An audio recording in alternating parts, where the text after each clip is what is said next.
Working out at home can be a little bit difficult sometimes, whether it be a lack of equipment or maybe the wrong equipment. And another very big challenge of training at home is training your legs. With the upper body, you don't need as much weight. You don't need any weight. You can just do calisthenics. But with the lower body, yeah, you can do calisthenics with the lower body, but you get to a certain point where you're not even challenging your legs. And that's where you need extra weight to make it more challenging, and so you can progressively overload. But it's a little difficult to do that if you don't have the equipment to do so. And so today I'm going to show you how to do a leg day at home with no equipment, or at least minimum equipment. I have a few weights, but I don't have a crazy amount of them. I have 3 kettlebells and a weighted vest. I make it work. For certain movements though, it can get a little difficult. So the best way to do this, in my opinion, is to do a lot of single leg, one-sided movements. So for example, if you're doing RDLs, don't do 2-leg RDLs, do single leg RDLs. What this will do is it makes it basically double the difficulty for your leg that you're training. So then this makes it so you don't have to use as much weight.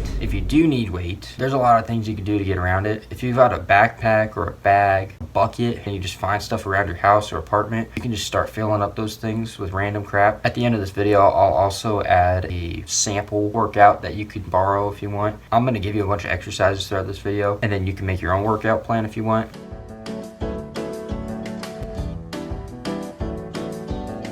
So the first exercise is single leg RDLs, and the reason we're doing them with one leg is so that way we don't have to use as much weight. Essentially what you want to do is you kind of act like you're picking up a bucket, right? Try to your best to not bend your knees. Pretend like you're pushing your hips back, and that'll really help stretch the glutes and hamstrings to actually get or work out in those areas. The next exercise are called Nordic curls, and they also work the posterior chamber, specifically the hamstrings. And these help isolate the hamstrings better than RDLs. RDLs work the glutes and the hamstrings. Nordic curls are really just the hamstrings. Next, we've got hip thrusts, and if I were you, I would do these in a room by yourself because they're kind of weird looking. Essentially, what you want to do is we're doing this with one leg once again, so that way we don't require as much weight. And so basically, I put the weight in the middle of my groin area, and then I use one leg at a time. That's about it on that one. This one targets the glutes. Next, we've got Bulgarian split squats, and there's 2 different ways of doing this. There's one way, which I have shown in the video here, where you focus more on your glutes,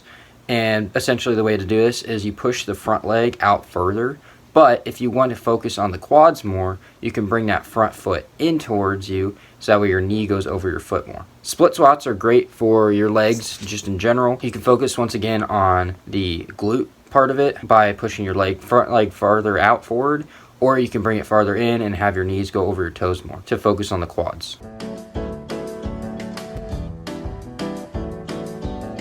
Pistol squats are kind of the substitute for squats in this home leg workout regimen. With squats with a barbell, you can load them up really heavy. But if you don't have a barbell and you don't have much weight at home, we're doing it single leg, and that's what pistol squats are great for. These may be really difficult, so kind of work up into them. And if you even need, you can bring your leg in closer and not stick it out. It doesn't have to be a pistol squat. If pistol squats are way too difficult for you, stance squats are a great substitute. And it's basically where you act like you're kind of in a stance and then you squat. Reverse Nordic curls are kind of the body weight version of leg extensions at the gym, except I would say these get a better stretch. These are very difficult though, and if they hurt your knees, there's a substitute, and that substitute would be sissy squats. You can just find a doorway for these. You just drop down, go slow on the descend though.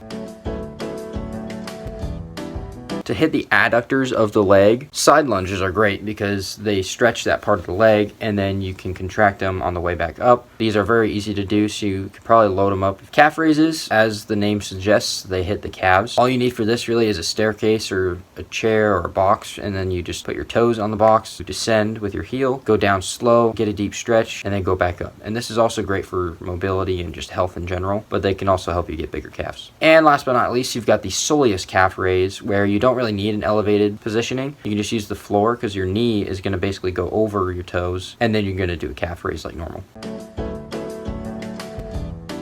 Half squats or quarter squats are great for athleticism. They aren't as good for hypertrophy as full range of motion squats, but they are great for athleticism and explosiveness and power. And so that means you can load these up way heavier and do lower reps. And in the video here, I have something under my heel, but that's only because my ankle mobility is terrible. You don't have to have that. Reverse lunges are kind of unique because you don't have to do them as a power movement or a heavy movement, but you can, and that's what I'm doing in the video here, kind of showcasing. But you can do them as a hypertrophy movement or a power movement, whichever you would like. So whether you want to load those up with weight or not, that's your call. All these exercises you can progress through, and eventually you can add weight. And the way you add weight You could probably figure that out on your own. Just experiment, don't get hurt. Some of these though, you might not ever need weight because they're so difficult. So you just kind of got to play it by the seat of your pants, basically. And once again, if you don't have practical weights at home, get creative. Find a backpack, put stuff in the backpack, and progress over time, whatever you have access to. If you really wanted to get it done, you can get it done. You just got to be creative, and you got to be willing to look stupid. That's about it for this video. I'll put a sample workout right somewhere around here. Maybe it's just on the screen, I don't know. But you can look at that, you can use that if you'd like. This is the stuff I do, and it's helped me get bigger legs. Not that I have big legs now. That's about it for this video. Thanks for watching. Hope this helps.